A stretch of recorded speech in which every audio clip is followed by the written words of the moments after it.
Hello everyone! Let me share to you my Boracay trip. Dati nakikita ko lang sa FB o Instagram yung mga kakilala ko na pumupunta dito sa Island of Paradise ng Pilipinas. Hindi ko expect na finally makakapunta na rin ako dito.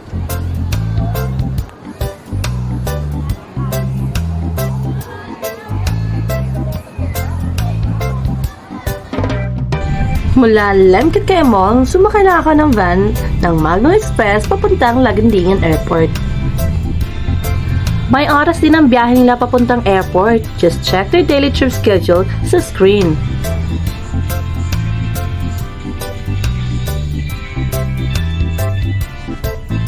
₱199 lang ang nabayaran ko at babiyahe ito ng 1.5 oras papuntang Lagandingan Airport. Para iwas layover, ay nag-via Iloilo City ako at narito ang flight schedule at time na available.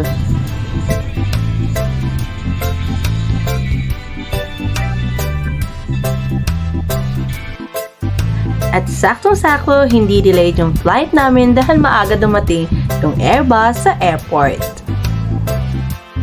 Yay! Finally, on the plane na at nag-i-emote ang mare nyo dito mga Mars. Emma!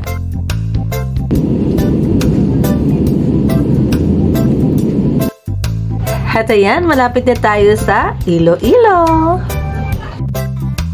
And finally, we're here sa Iloilo City. By the way, hindi na pala ako nakapag-video mula sa airport dahil sa sobrang excited ko dito sa Iloilo City. And look mga Mars, ang ganda pala ng Iloilo City. And take note, sobrang linis na lugar na ito.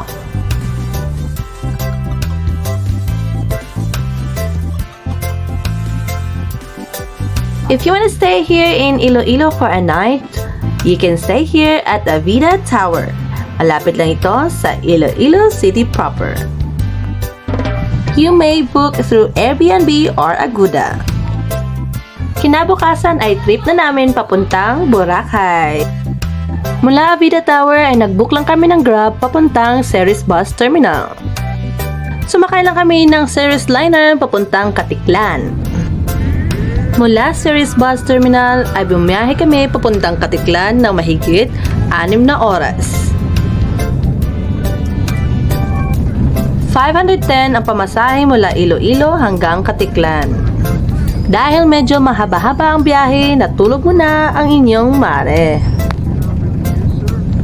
Paggising ko nga ay nakarating na kami sa Katiklan. Akalain yung mga Mars, hindi pa kami nakarating sa Boracay pero natatanaw ko na ang malinis na dagat mula sa Katiklan.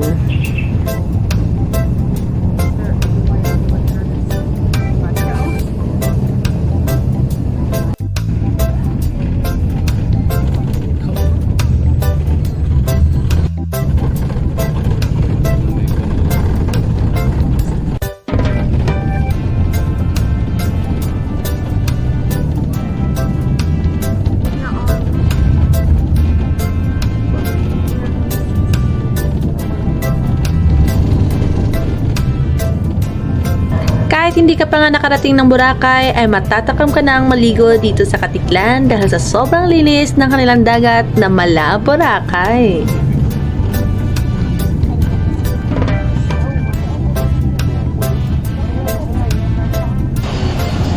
At pagkadating namin ng port ay may nag-assist ka agad sa amin. Nagbayad lang kami ng environmental fee at insurance din para safe yung travel namin at stay sa Boracay. At dahil nagmabuhay host kami ay hassle-free na kami sa pila at wala ng verification mula sa loob hanggang sa aming pagsakay.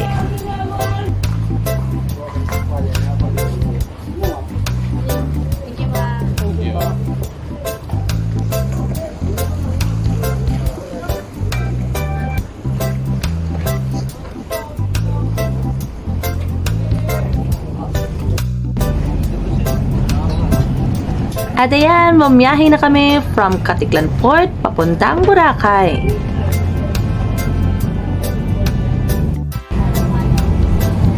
Nasa mahigit 10 hanggang 15 minuto ang biyahe papuntang Boracay.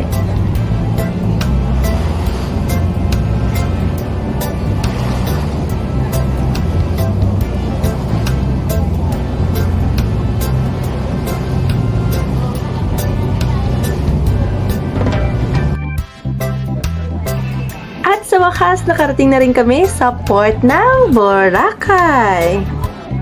Look mga Mars, ma-amaze ka talaga dahil crystal clear ang tubig dagat nila.